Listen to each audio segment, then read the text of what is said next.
नमस्कार दर्शक मित्रों, स्वागत है आपका दिव्यांग न्यूज चैनल के कार्यक्रम चुनाव संग्राम 2019 में।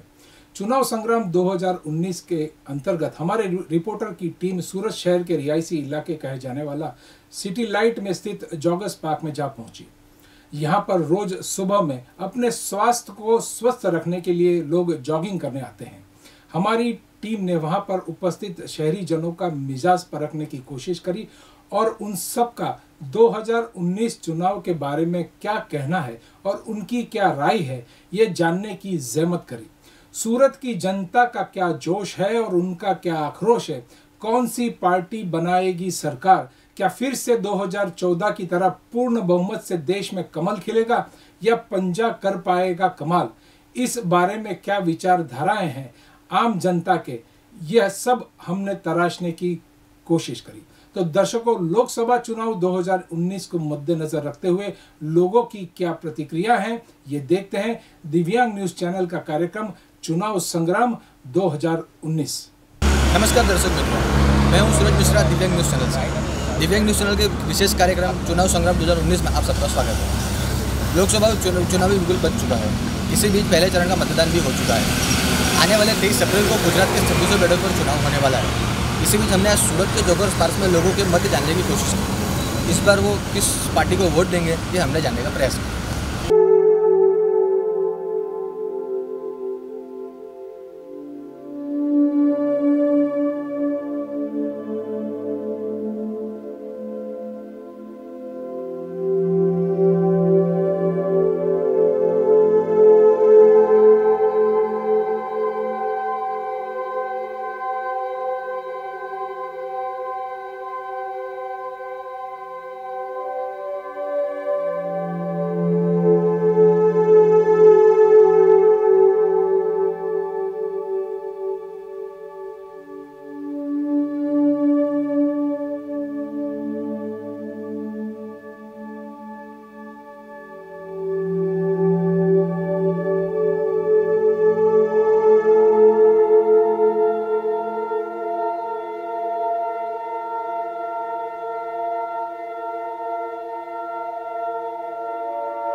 जी आपનું નામ? સુરેશભાઈ। जी સુરેશભાઈ, લોકસભા ચૂંટણી આવી ગઈ છે, શું લાગે છે કોની સરકાર બનશે આ વખતે? સરકાર તો ભાજપની આવવાની છે, ભલે ગમે તે એને કોઈ બોલતા હોય પણ એ ચાલો, એના સિવાય બીજું કંઈ ચાલવાનું નથી। છેલ્લા 5 વર્ષમાં જે બીજેપી સરકાર સત્તામાં રહી છે, શું લાગે છે કંઈ ફરક પડ્યો છે દેશમાં? ફરક કંઈ નથી, ખાલી આ જીએસટી નોટબંધી એ બધું આવ્યું છે, બાકી કોઈ એટલો લાંબો ફરક નથી પડ્યો। જીએસટીથી કંઈ ફાયદો થયો છે દેશને? કોઈને ફાયદો હોય તો કોઈને નુકસાન પણ થયું હોય છે। 2 નંબર વાળાને બહુ નુકસાન થાય છે, નંબરી વાળાને નુકસાન નહીં થયું, કોઈ બધું સારું જ છે। જી આપનું નામ? રાજુ કપૂર। જે લોકસભા ચૂંટણી આવી ગઈ છે, શું લાગી રહ્યું છે, ફરીથી બીજેપી સત્તામાં આવશે? હા, બીજેપી જ આવશે। છેલ્લા 5 વર્ષને આપ કેવી રીતે જોઈ રહ્યા છો?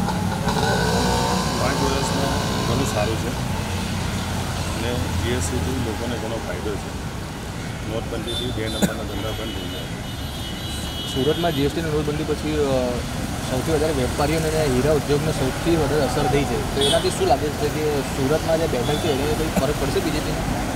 હા, થોડો ઘણો ફરક પડશે, કારણ કે 2 નંબરના કામ, ડાયમંડમાં 90% કામ 2 નંબરનું છે, કાપરમાં બી 50-60% કામ 2 નંબરનું છે, એટલે લોકોને ફરક પડશે। સ્થાનિક સાંસદ લઈને આપ શું ઈચ્છો છો? અમને ટિકિટ મળી છે, તો ગત વખતે 3 લાખ વોટથી જીતા હતા, આ વખતે શું લાગે છે? થોડા ઘણા આવશે તો 10 લાખ એના જ, પણ થોડા વોટિંગ ઓછા છે। એના કામકાજ જોઈને આપ શું કહેવા માંગો? કામકાજ એમનું જે 5 વર્ષનું જે રહ્યું છે કાર્યકાળ, એને લઈને શું કહેશો આપ? હવે એ તો એક જ માણસ છે, બીજું કોઈ છે નહીં। નરેન્દ્રભાઈ કે જેમ કામ થાય છે, બીજું કોઈનું કામ ચાલતું નથી, એ તો તમને બી ખબર જ છે કે કંઈ એવું છે નહીં। G road. જી આપનું નામ? હરીશભાઈ સિંગાપુર। જી આપ શું કરો છો? અમારે રૂમ્સ અને એમ્બ્રોઇડરીનો બિઝનેસ। જી લોકસભા ચૂંટણી આવી ગઈ છે, શું લાગે છે? એ તો હવે આપણા નરેન્દ્રભાઈ જ છે, બીજું તો કોઈ ઓપ્શન છે જ નહીં। ગુજરાતમાં તો બીજો કોઈ ઓપ્શન જ નથી, અને આપણે ગુજરાતી એક પ્રાઇમ મિનિસ્ટર તરીકે દિલ્હીમાં બેઠા હોય તો આપણે એમને સપોર્ટ કરવો જોઈએ, બીજું તો કોઈ વડાપ્રધાન આવે બસ સુરત શું ફાયદો થયો? સુરતને ફાયદો થાય કે એ તો જોવાય નહીં, એમને આખા દેશનું જોવાનું કામ જોઈએ તો અને સુરત આમ પોતે જ પહેલેથી જાતે જ સ્વયંભૂ રીતે જ ઊભું થતું આવ્યું છે અને તે જ રીતેનો વિકાસ થશે સુરતને કોઈ વાંધો આવ્યું છે.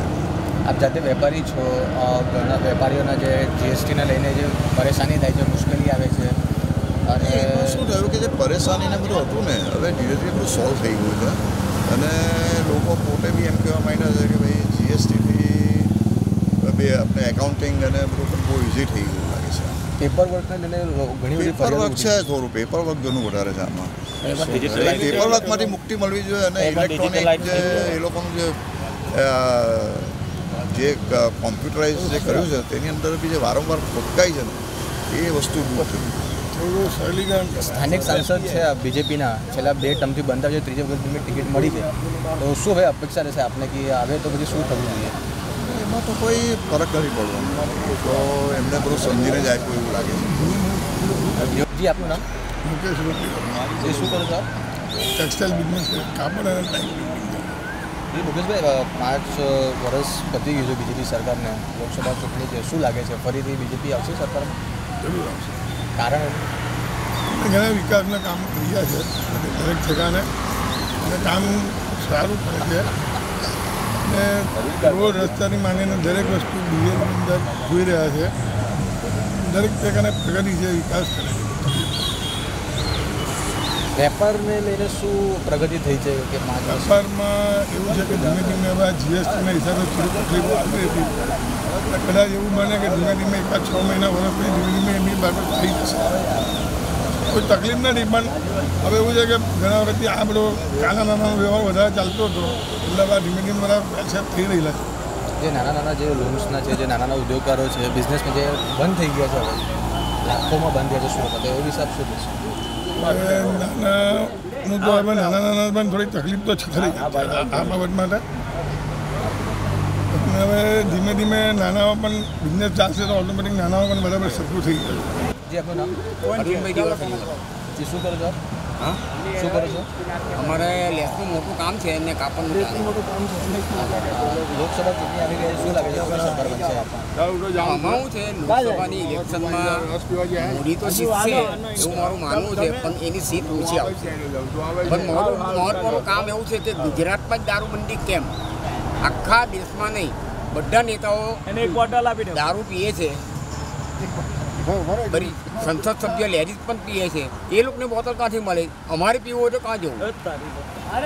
એટલે શું લાગે છે હવે સરકાર જો આવે બીજેપી તો આપણે રજૂઆત મૂકશો એવું લાગે છે? રજૂઆતમાં તમે માથું ફોડ નાખો તો પણ તમારી દારૂબંધી છૂટી નહીં થાય.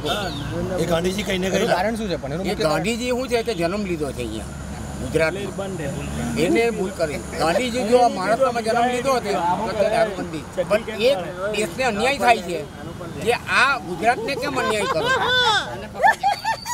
સ્થાનિક સાંસદ જે છે આપણા દર્શના જોધો છે, એમને લઈને આપ શું કહેવા માંગો? જોધો તો શું છે કે આ તો કઠપુતલીનો ખેલ છે, જેમ કે તેમ નાચે. આ વખતે ઇફ યુ ડોન્ટ માઇન્ડ, જરદોશને કહેજો કે મારાથી કંઈ બોલાઈ જાય તો મને માફ કરજો, પણ આ તો શું છે સરકારની સામે છે ને ખેલ છે.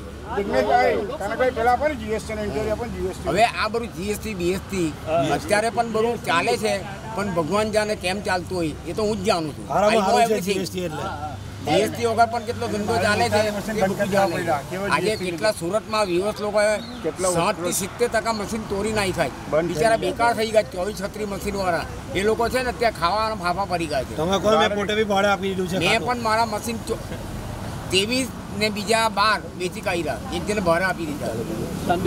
આજે આજે આ વખતમાં છે ને જે આ ધંધો પૈસા વાળા પૈસા બનાવે, અંબાની પૈસા, પેલો ગરીબ તો બિચારો ગરીબ થતો જ જાય. જી, આપનું નામ? જયેન્દ્ર આઝાદ સાહેબ.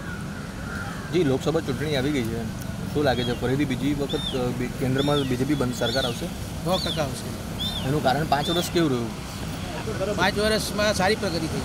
અચ્છા, જે ભ્રષ્ટાચારની વાત થતી હતી, કાળા ધનની વાત થતી હતી, શું લાગે છે એમાં સરકારને સફળતા મળી છે? ઓછી વળી છે. આગળના 5 વર્ષ આપ કેવી રીતે જોઈ રહ્યા છો જો બીજેપી સત્તામાં આવે તો? આગળના સુધારો કરશે એવું લાગે છે. અને જે ખાસ કરીને આતંકવાદનો મુદ્દો છે, જે એર સર્જિકલ સ્ટ્રાઇક છે, એ વિશે આપ શું કહેશો? ઘણો ઇમ્પ્રુવમેન્ટ છે, પગલાં લે છે. આગળ શું થવું જોઈએ? આગળ શું થવું જોઈએ, આમ તો જે કંઈ મુદ્દાઓ બાકી રહ્યા છે એમાં વધુ ઇફેક્ટિવ રહેવું જોઈએ સરકારે. સુરતના જે સાંસદ છે, બીજો વખત એમની ટિકિટ મળી છે, શું લાગે છે ફરીથી જીતશે? 100% જીતશે. 5 વર્ષ એમનું કેવું રહ્યું છે? 5 વર્ષ દર્શનાબેન જે એમના જે 5 વર્ષ છેલ્લા રહ્યા છે એમાં કામગીરી લઈને તમે શું કહેવા માંગો છો? મને તો સંતોષ છે. ડૉક્ટર ચિંતન પાઠક. ચિંતનભાઈ, લોકસભા ચૂંટણી આવી ગઈ છે, શું લાગી રહી છે, કોની સરકાર બનશે આ વખતે? અત્યાર સુધીનો જે અમારો અનુભવ છે અને જે છેલ્લા વર્ષોમાં જે ડેવલપમેન્ટ અને જે રીતના કાર્યો વર્ષોના પેન્ડિંગ થયા નહીં હતા, જે હવે થયા છે એના પરથી ચોક્કસ મને એવું લાગે છે કે જેણે ડેવલપમેન્ટ કર્યું છે, જેણે યુવાઓમાં એક નવું રોપ કર્યું છે, જેણે ન્યૂ ઇન્ડિયાનો એક મંત્ર આપ્યો છે, તેની સરકાર જરૂરથી બનશે. 5 વર્ષ પહેલાં જ્યારે બીજેપી સત્તામાં નહીં હતી ત્યારે ભ્રષ્ટાચાર, કાળા ધનની વાત થતી હતી, શું લાગે છે એમાં કેટલી સફળ રહી છે સરકાર? આ ભ્રષ્ટાચારનો જે મુદ્દો જે છે એ ખૂબ જ ઊંડો છે. ભારત દેશ ડેમોક્રેટિક કન્ટ્રી છે, આટલા વર્ષોથી જે વસ્તુ ચાલી આવેલી હતી એ રાતોરાત બદલાતી નથી. એટલે જે કંઈ પણ પગલાં લેવા જોઈતા હતા, ધારો કે અત્યારે જે એક બેન્કરપ્સી જે લો એક ગવર્મેન્ટ લાવી છે, જેમાં સુધારા કર્યા છે, જેમાં જે બેન્કરપ્ટ થઈ જાય એ લોકો પોતે એ લોકોના છે તે જે પ્રોપર્ટી હોય તે વિદેશમાં પણ તો બી અત્યારે એને સત્તા એમાં આપી છે કે એને જપ્ત કરી શકાય, જે અત્યારે વિજય માલ્યા માટે થઈ રહી છે.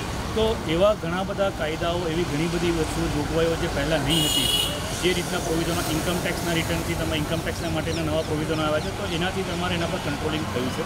અને નોટબંધી પ્લસ GST આવવાથી ઘણા બધા સુધારાઓ નવા આવ્યા છે અને જેનાથી ચોક્કસપણે આવનારા વર્ષોમાં એના સારી અસરો દેખાશે. સ્થાનિક સાંસદને ત્રીજી વખત ટિકિટ મળી છે બીજેપીમાંથી, એમનું જે છેલ્લા 10 વર્ષનો કાર્યકાળ રહ્યો છે, આપ સંતુષ્ટ છો એનાથી? હું પોતે જે મત વિસ્તારમાં રહું છું તે જગ્યા પર શ્રી CR પાટીલ સાહેબનો વિસ્તાર છે. એમણે જે કામો કરવા જોઈતા હતા, જે જરૂરી કામો હતા એ અમારા પ્રમાણે થયા છે. અને એક ઉત્કૃષ્ટ જે મેઇન કહી શકાય કે જે લીડરશિપ છે, જે ટોપ લેવલ લીડરશિપ છે બીજેપીની અંદર, તે લીડરશિપને કારણે જે કંઈ પ્રશ્નો હતા તે અત્યાર સુધીમાં આપણા હલ થયા છે એવું હું માનું છું. અને ચોક્કસપણે આવનારા વર્ષોમાં જે પગલાઓ લેવાયા છે તેની એક સારી અસરો આપણને દેખાશે એવું એક નાગરિક તરીકે હું મારું માનવું છું.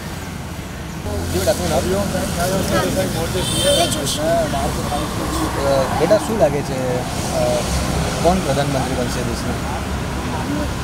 મોદી. કેમ મોદી? કે બધું સારું કરે છે, આખી ઇન્ડિયાને પણ બનાવ્યું છે, સારું બધું આપે છે બધાને. રાહુલ ગાંધી કેમ નહીં બને?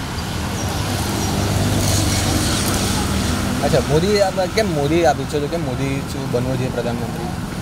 કે બધાને હેલ્પ કરે છે, ખાવાનું આપે છે, બધું ખેતી ને બધું બધાને આપે છે. जी, आपका नाम? अजय अग्रवाल. जी, क्या करते हैं आप? मेरा साड़ी और लहंगे का ट्रेडिंग का बिजनेस है. जी अजय जी, लोकसभा इलेक्शंस की शुरुआत हो चुकी है, क्या लग रहा है इस बार किसकी सरकार बनेगी? गुजरात में तो भाजपा की बनेगी और केंद्र में क्या लग रहा है आपको? केंद्र पे भाजपा की बनेगी. अच्छा, आप एक व्यापारी हैं, आपने बताया पिछले 5 सालों में जो GST नोटबंदी आई है उससे आपको क्या तकलीफें पड़ी है या फिर क्या फ़ायदा हुआ है उससे? इनिशियली तो थोड़ी तकलीफ थी, फिर बाद में सब कुछ एकदम इजीली हो गया.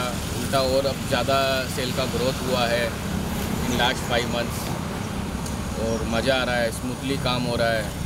पहले थोड़ा कच्चे का काम हो रहा था जो बिल्कुल अब बंद हो गया है और इजी लग रहा है अब काम करना. सूरत में बिजनेस ऑटो मोड पे अब काम कर रहा है.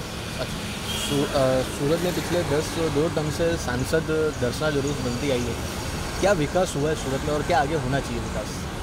सूरत में फ्लाईओवर बहुत ज़्यादा बन रहे हैं और एटलीस्ट 10 फ्लाईओवर का काम चालू है. एयरपोर्ट का विकास, एयरपोर्ट जो पहले खाली ओनली फॉर दिल्ली था 2 ईयर बिफोर, आज ऑलमोस्ट एवरी सिटी कनेक्टेड है. ये ग्रोथ हुआ है और भी इन एवरी फील्ड और भी सब जगह गार्डन वार्डन सब बहुत विकास हो रहा है. ग्रोथ हो रहा है, no doubt. Air surgical strike से बीजेपी को कुछ फ़र्क दिख रहा है? डेफिनेटली फ़र्क पड़ा है. पहले जो कश्मीर में जो हो रहे थे बम अब फूट रहे थे वो अब कम हो रहे हैं. एग्जैक्टली बहुत शांति है. हाँ, शांति. We feel peace. जी, नाम आपको? જય સાવલિયા ઉકેલભાઈ. ये શું કરો છો આપ? BScમાં સ્ટડી કરું છું. શું લાગે છે લોકસભા ચૂંટણીમાં આ વખતે કોની સરકાર બનશે? 100% BJP. કેમ બીજેપીની સરકાર?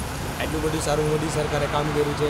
છેલ્લા 4 વર્ષમાં ખેડૂતો માટે કેટલું કામ કર્યું છે, આપણા લોકો માટે કેટલું કામ કર્યું છે. સુરત સિટી અત્યારે જો કેટલા 4 વર્ષ પહેલાં સુરત સિટી ગયા તો અત્યારે સુરત સિટી ગયા છે.